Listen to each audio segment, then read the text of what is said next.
I wish I could go support Taylor at the Grammys and watch her win every single award that she's nominated for. But I got practice on Sunday, or I think Sunday's a travel. Is it Saturday or Sunday? I know I got practice Saturday, but Sunday's a travel day. Unfortunately, I got to get ready for this big old Super Bowl that we got in a week. I can't wait for Entertainment Tonight to post. Yes. Unfortunately, the only person in Taylor's life that won't be able to make it to the Grammys is Travis, because he is quoted as saying, focused on still winning a Super Bowl. As the 67th Annual Grammy Awards is on today, February 2nd, 2025, fans are eager to know whether Taylor Swift will be in attendance and if her partner, NFL star Travis Kelce, will accompany her. Taylor Swift is set to attend the 2025 Grammy Awards, where she is nominated for 6 awards, including Album of the Year for The Tortured Poets Department and Record of the Year for Fortnite featuring Post Malone. In addition to her nominations, Swift will take on the role of presenter during the ceremony. The Recording Academy announced her participation. Despite anticipation from fans, Travis Kelce will not be accompanying Taylor Swift to the Grammys. As the Kansas City Chiefs tight end, Kelce is focused on preparing for Super Bowl 59, scheduled for February 9, 2025, in New Orleans, where the Chiefs will face the Philadelphia Eagles. Given the proximity of the Super Bowl, Kelce has chosen to prioritize his training and team commitments over attending the awards ceremony. While Kelce will miss the Grammys, the couple has a history of supporting each other's professional endeavors. Swift has been a visible presence at several of Kelce's games, including the recent AFC Championship, where she celebrated the Chiefs' victory alongside Kelce's family. Similarly, Kelce has expressed admiration for Swift's musical achievements and has been supportive of her career milestones, although they won't make their red carpet debut at the Grammys. But, "I'd be breaking all my rules to see you," Taylor Swift famously sang in Superstar, a track from the 2009 album Fearless. It's a line that seems prescient now, as the billionaire singer is reportedly preparing to break one of her firmest and most serious rules to attend Super Bowl 59 on Sunday, February 9. As you of course know, the billionaire singer has been dating Kansas City Chiefs tight end Travis Kelce since the team's 2023 season, with Swift making her debut in an Arrowhead Stadium box that September.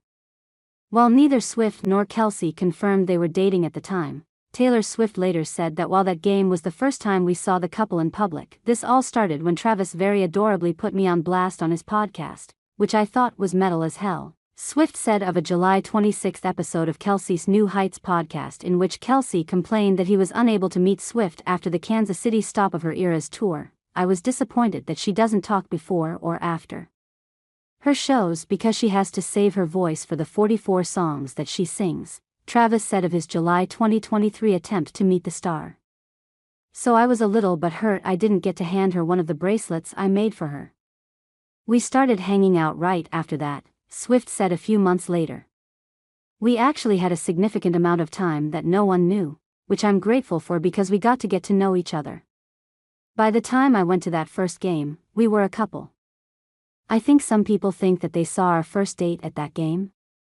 We would never be psychotic enough to hard launch a first date." What followed was a season of Swift appearances at nearly every Chiefs game that didn't conflict with her Eras tour schedule, and some that almost did. Who can forget Swift's wild rush from her final Tokyo show to last year's Super Bowl in Las Vegas, which was capped with her on-field assertion that jet lag is a choice. A choice, I should note, that's easier to make when one is free from the life-sucking drudgery of commercial travel. While the Chiefs' 2024 season replicated the previous year's success, Swift was a less consistent presence in the stands. This time, the issue was sometimes the tour, which ended in December, but an increase in security concerns was likely also to blame. Her safety worries aren't anything to sniff at. Above and beyond the threats from troubled fans that many famous folks face, Swift was the target of a credible terrorist threat last summer.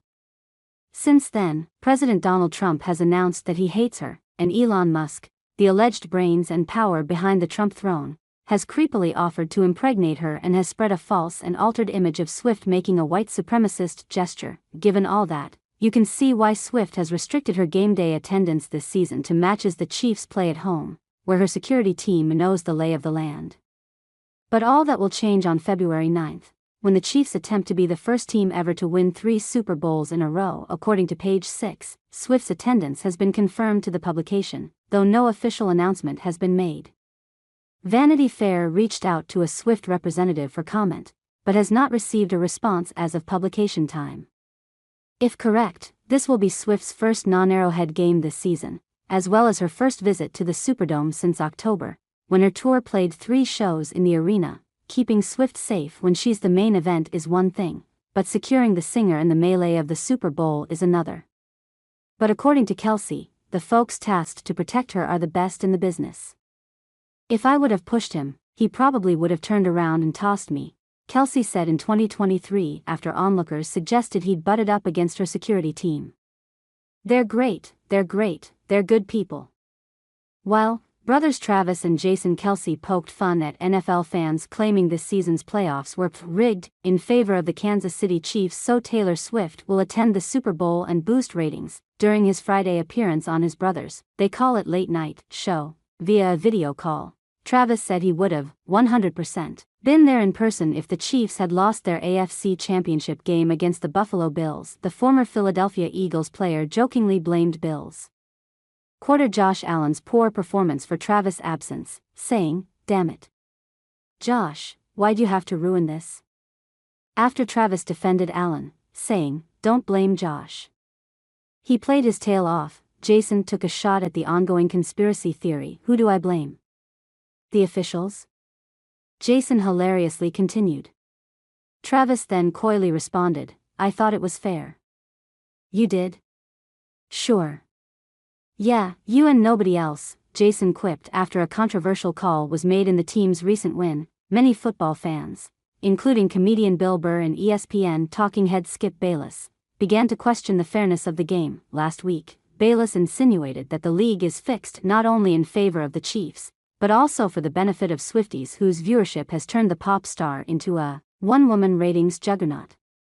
The memo will go out, just as it did last week. Make sure Taylor Swift makes it to New Orleans for the Super Bowl, Bayless said on his eponymous show, per Daily Mail.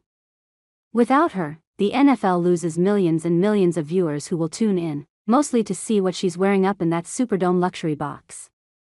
So, Patrick Mahomes, teetering though he might, must be propped up. Must be protected by the referees, just the way he was Saturday at home against the Texans. Bayless continued, the pop star has been a regular attendee of the Chiefs games since she and Travis started dating in the summer of 2023. This is the Taylor Swift effect. She is a one-woman ratings juggernaut. Protect her. Prop her up.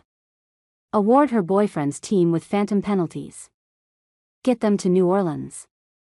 The NFL needs the Swifties. Protect M. Prop M up. Make sure the Chiefs advance. The conspiracy theory has since gained traction as the Chiefs prepare to make their third appearance in 3 years at the Super Bowl on February 9. Though, former NFL VP Dan Brandino has since squashed the theory, which he admitted some of his own family members believe. 150 million people are gonna watch the Super Bowl regardless of Taylor Swift being there. Like enough, he said.